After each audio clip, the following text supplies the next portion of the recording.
Twelfth Night, for iHearShakespeare.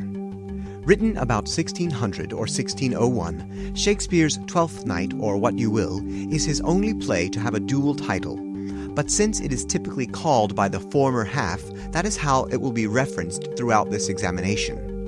Since the title refers to the Feast of Epiphany, which is the 12th and final day of the Christmas season, Shakespeare's audience would likely have expected a carnivalesque setting in which the usual rules of society would be relaxed.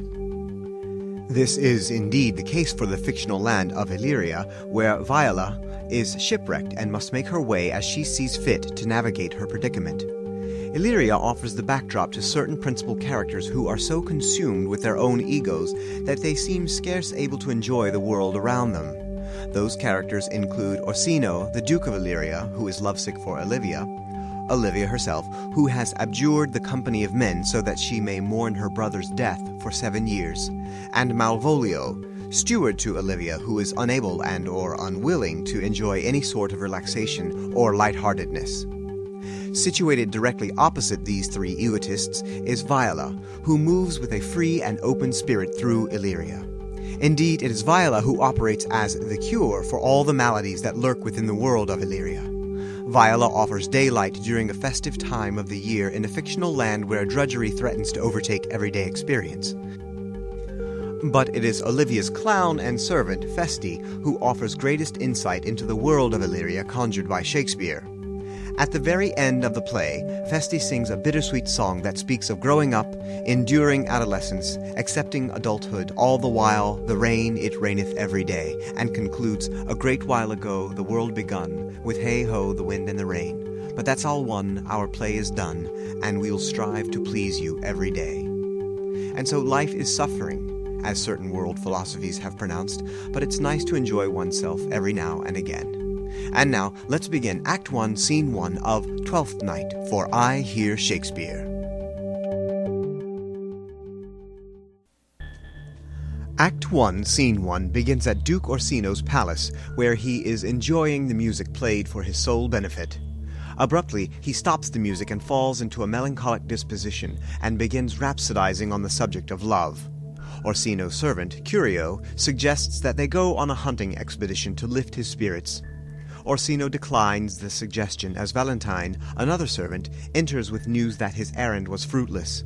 His errand was to convey Orsino's love to Olivia, but Olivia has resolved to mourn the loss of her brother for 7 years. Orsino is amazed at her dedication to her brother and hopes that one day he may hold that sort of dedication from her. Olivia's dedication to her brother, incidentally, encourages the audience to perceive that Viola's relationship to her brother, Sebastian, is similarly important. Scene 2 takes us to the shores of Illyria, where Viola has been shipwrecked, and stands with the captain, who consoles her with the possibility that her brother may have survived the ship's destruction as they have. The captain explains that they are in Illyria, his homeland, where Duke Orsino seeks the love of fair Olivia. The captain further explains that Olivia has abjured the company and sight of men, who will admit no kind of suit, including the Duke's. Viola next has the idea that she will come into the service of Duke Orsino, but disguised as a man. She pays the captain to assist her in her plot, and makes him promise to tell no one of its makings. Scene 3 introduces us to Sir Toby Belch and Maria, who are in the employment of Olivia. As Sir Toby Belch's name implies, he is a drinker and is likely drunk throughout the entire play. Sir Toby speaks to Maria about how reclusive and unbecoming his niece Olivia has been. Maria suggests that he and his friend, Sir Andrew Aguecheek, stop quaffing and carousing so much, as it puts Olivia in an ill temper. Sir Andrew, a knight who had once hoped to woo and win Olivia, enters and announces that he will leave tomorrow. Sir Toby convinces Sir Andrew to stay by insisting that Olivia will have nothing to do with Orsino, and so Sir Andrew decides to stay on another month. Scene 4 takes us to Duke Orsino's court, where Viola, who is dressed as a man and now goes by the name Cesario, is receiving instruction from Orsino how he should approach Olivia. As Orsino describes how beautiful Olivia is, Viola begins to fall in love with Orsino, admitting, "Whoe'er I woo, myself would be his wife."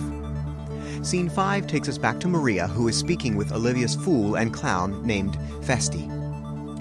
Maria is in the process of scolding Festi for being away from the court and the action so much when Olivia enters and Festi engages her in a conversation in which he tries to show her the fool.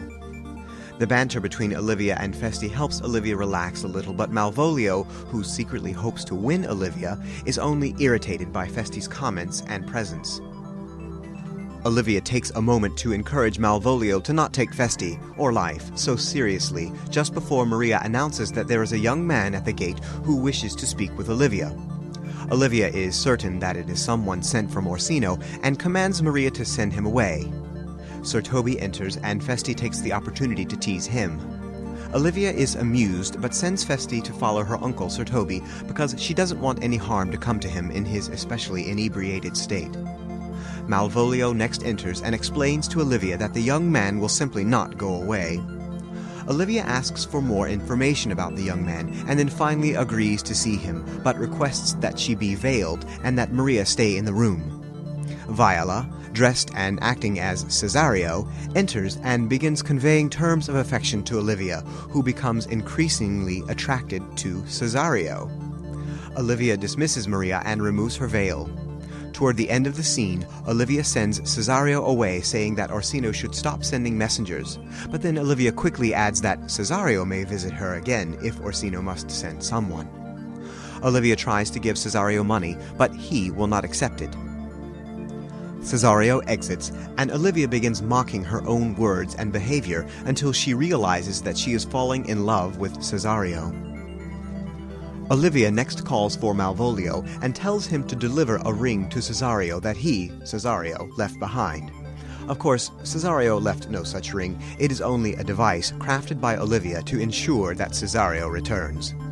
Here concludes Act 1 of Twelfth Night for I Hear Shakespeare.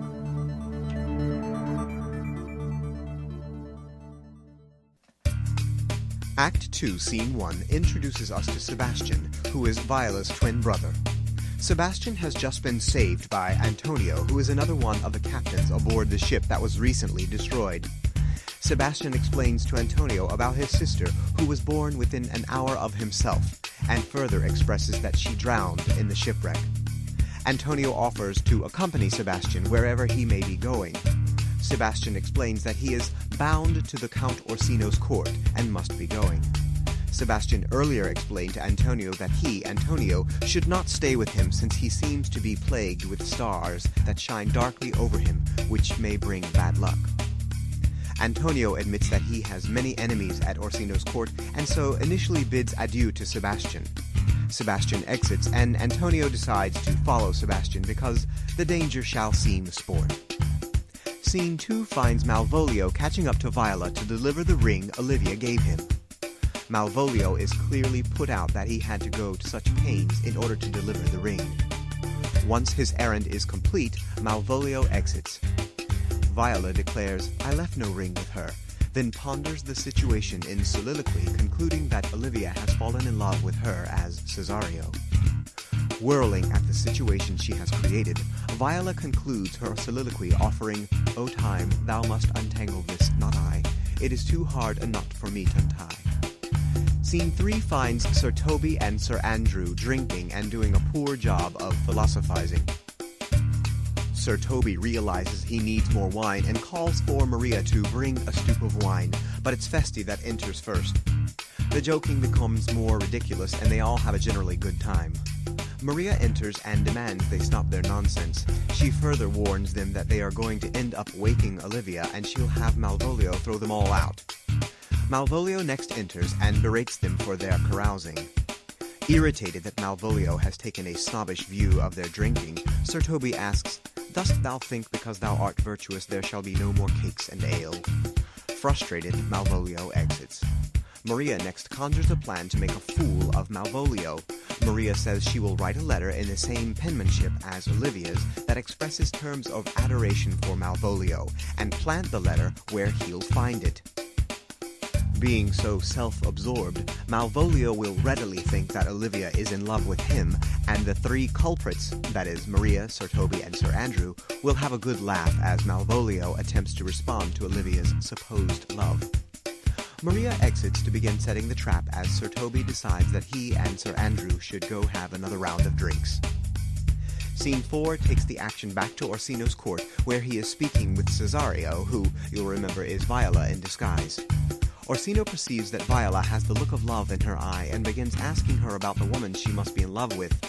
Viola replies to Orsino's questions referencing Orsino directly, but Orsino doesn't make the connection yet and only dismisses Viola's description as unworthy of Viola's affections. Curio next enters, having brought Festi along to sing a song for Orsino's entertainment. Festi's song conjures images of unrequited love, innocence, and death. Orsino offers to pay Festi for his singing, his pains, but Festi says that it brings him pleasure to sing. Festi praises Orsino's generosity, then exits. Orsino next asks Viola to return to Olivia to profess his love for her. Orsino confidently asserts that Olivia will return his love, saying, "There is no woman's sighs can bide the beating of so strong a passion as love doth give my heart. No woman's heart so big to hold so much." Viola tries to dissuade Orsino from his pursuit, stating that she is well aware of how women's minds work. Unconvinced, Orsino sends Viola to Olivia, this time with a jewel as a gift. Scene 5 depicts Sir Toby, Sir Andrew, and fellow conspirator Fabian awaiting Malvolio to make his appearance. Fabian is an equal accomplice in the plot to make a fool of Malvolio, since Fabian has past run-ins with Malvolio. Maria joins the men, plants the letter, and Malvolio enters. Just as they expected, Malvolio picks up the letter and begins to read as the four conspirators look on and make commentary. As he reads, Malvolio deduces who is being described at each point, and so is prepped to infer that he is the one being referenced when he reads, "Jove knows I love, but who? Lips do not move, no man must know."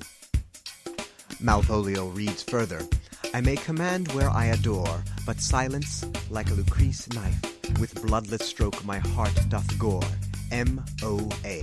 doth sway my life," and concludes that the author, who is surely Olivia, must be speaking of him. The letter further directs Malvolio to be surly with servants, and let thy tongue tang arguments of state, and to not forget to wear yellow stockings and be cross-gartered, a fashion that Maria knows that Olivia dislikes. Malvolio finishes the letter and is completely confident on his new course, declaring, "I thank my stars, I am happy. I will be strange, stout, in yellow stockings and cross-gartered," and then reads the postscript, which asks that he should smile, since smiles on him are so becoming. Malvolio exits, and Maria and the others burst from their hiding place, laughing hysterically. Maria reminds the men, and the audience, to pay close attention to Malvolio's comportment when he next encounters Olivia. Here concludes Act 2 of Twelfth Night, for I Hear Shakespeare.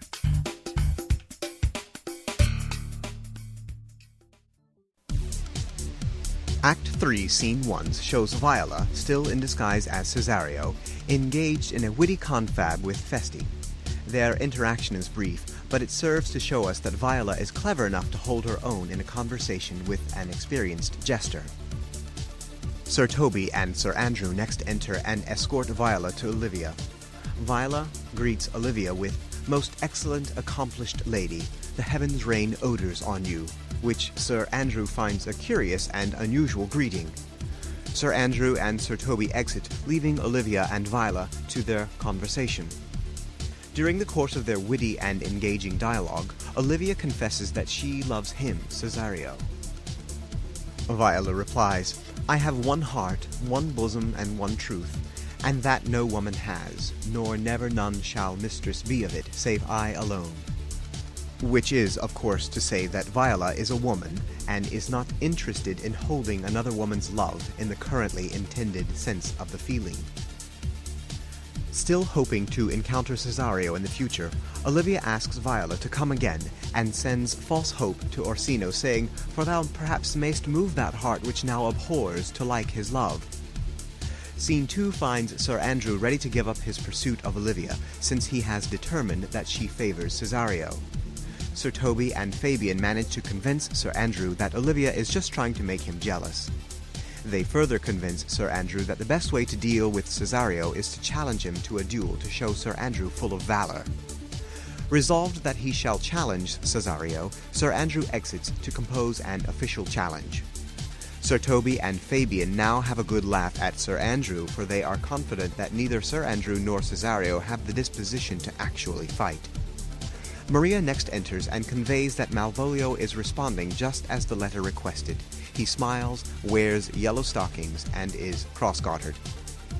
Scene 3 takes us back to Antonio, who has caught up with Sebastian. Although Sebastian had earlier told Antonio not to follow, Sebastian now expresses thanks for Antonio's company. Antonio, however, explains again that he has some enemies at Orsino's court, and so will hide himself at a nearby inn called the Elephant. Before the two go their separate ways, Antonio gives Sebastian money, then they agree to meet later. Scene 4 finds Olivia pondering the best way to receive Cesario, who is due to arrive soon. Maria enters and explains that Malvolio is coming to see Olivia, but that she, Olivia, should be on her guard because Malvolio is tainted in Zwitz. Malvolio enters and tries to speak to Olivia in code, as the letter instructed, but remember, the letter was written by Maria and was meant to serve as a trick on Malvolio. Olivia is appalled at Malvolio's bold behavior and says, "Why, this is very Midsummer Madness." But Malvolio interprets her reactions as further evidence of her love for him.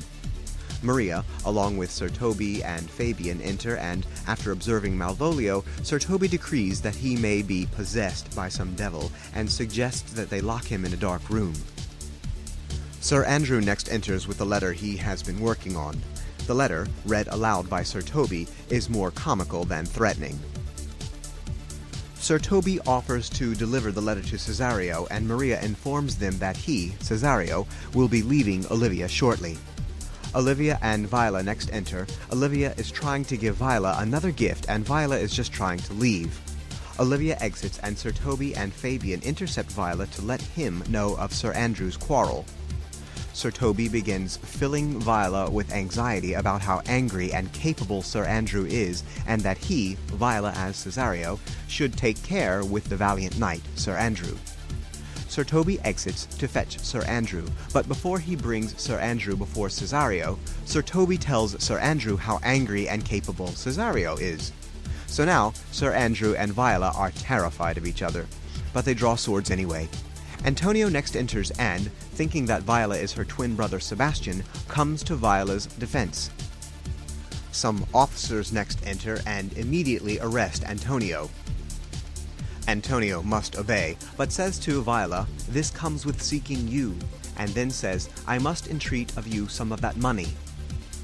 Of course, Viola has no idea what Antonio is referencing, and so is of no help to Antonio in his time of need. As Antonio argues, he speaks Sebastian's name before he exits, and Viola begins to put the pieces together. Energized by the information that may lead to her brother, Viola leaves to search him out. Sir Toby and Fabian deduce that Cesario is the bigger coward, and Sir Andrew suggests they follow Cesario so he can beat him. Sir Toby reassures us all that the fight will amount to nothing, saying, "I dare lay any money 'twill be nothing yet." Here concludes Act 3 of Twelfth Night, for I Hear Shakespeare.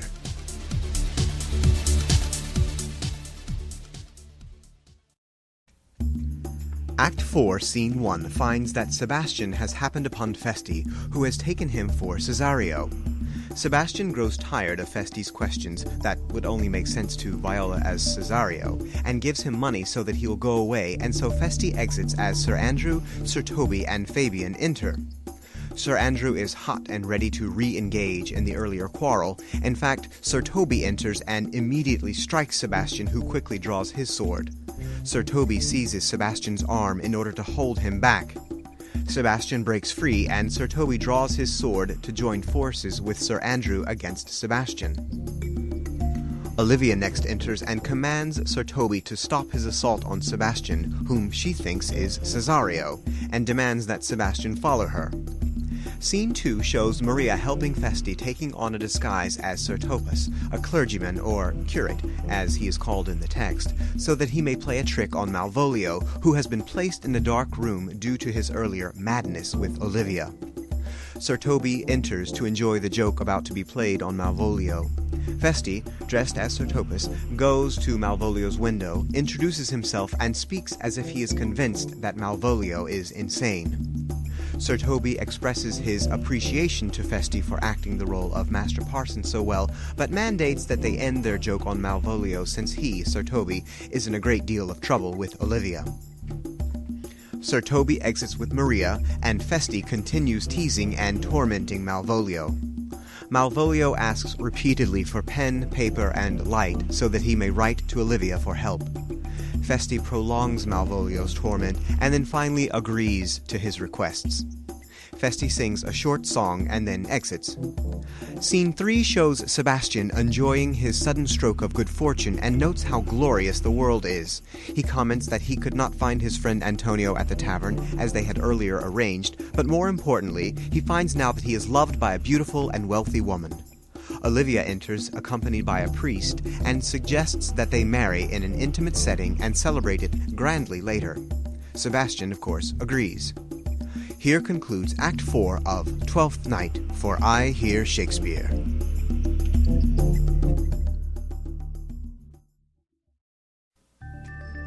The first and only scene in Act 5 takes place on a street near Olivia's house, with Fabian making several requests to see the letter that Feste carries. The letter is the one written by Malvolio to Olivia, pleading his sanity. Orsino, Viola, Curio, and some lords arrive. Orsino asks if Feste belongs to Lady Olivia. Feste says that he does and begins a witty exchange with Orsino that earns Feste money. Orsino asks Feste to announce his arrival, and Feste exits to do so. Antonio enters, escorted by some officers. One of the officers says that Antonio is a thief and a pirate. Antonio takes a moment to try and clear his name as Viola, dressed as Cesario, looks on confused, but grateful for Antonio's kindnesses. Antonio explains that he saved this man's life, referring to Viola as Cesario, gave him his purse, and then when he needed to have some money that he gave to the man, whom he thinks is Sebastian, he would not consent.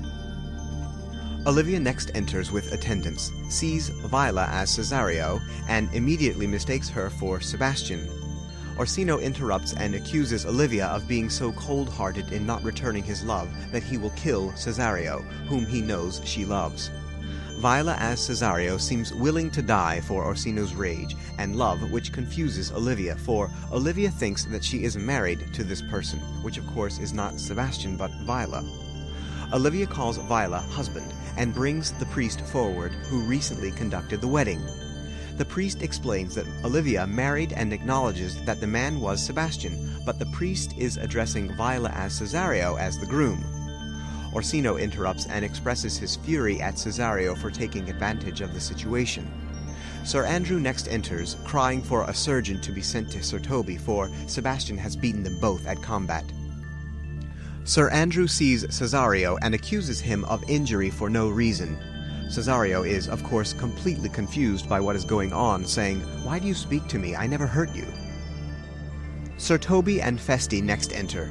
Sir Toby complains of the hurt that Cesario has given him, and then he, Fabian, Feste, and Sir Andrew exit.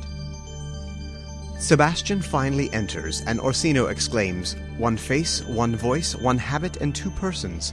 A natural perspective that is and is not." Sebastian responds to Antonio as a friend who never left his side. Olivia is delighted that there are two beautiful men in front of her, and Viola comes forward, amazed at the possibility that she is looking at her brother, Sebastian. Viola and Sebastian compare how their father looked and how he died when they were 13. Viola says that she can prove that she is Sebastian's sister if he'll allow her to take him to where the sea captain is being held prisoner. Sebastian next turns to Olivia and says, "So comes it, lady, you have been mistook, but nature to her bias drew in that. You would have been contracted to a maid, nor are you therein by my life deceived. You are betrothed both to a maid and man." Orsino declares that he'd like a share in this happy circumstance, and so turns to Viola and asks to see her in her maid's garments. Viola explains that she needs to get her clothes from the sea captain. Olivia orders Malvolio's release as Feste and Fabian enter. At Olivia's request, Feste begins reading Malvolio's letter in a mad voice, which startles everyone. Olivia asks Feste to read the letter in the right wits, and so he does. We learn that Malvolio is upset because he merely acted on the letter that Olivia wrote, which suggested he behave a certain way. Olivia is still unclear as to why Malvolio would say such a thing, and she sends Fabian to get Malvolio. Fabian quickly returns with Malvolio, the latter of whom produces the love letter that caused so much confusion for Malvolio. Olivia recognizes the handwriting as Maria's. Olivia assures that Malvolio shalt be both the plaintiff and the judge of thine own cause when it comes to deciding punishment for what has happened. Fabian next steps forward and admits that he, along with Sir Toby, set this device against Malvolio. Malvolio exits, asserting, "I'll be revenged on the whole pack of you." Orsino reminds everyone that they didn't get the information out of Malvolio that they wanted, and that is all about the captain who can confirm all. Everyone exits, presumably toward the sea captain, leaving only Feste on stage. Alone, Feste sings a song about being a little boy, enduring wind and the rain, coming to a man's estate, marriage, and the hopes of pleasing others, all the while enduring the wind and the rain. Here concludes Act 5 of Twelfth Night, for I Hear Shakespeare.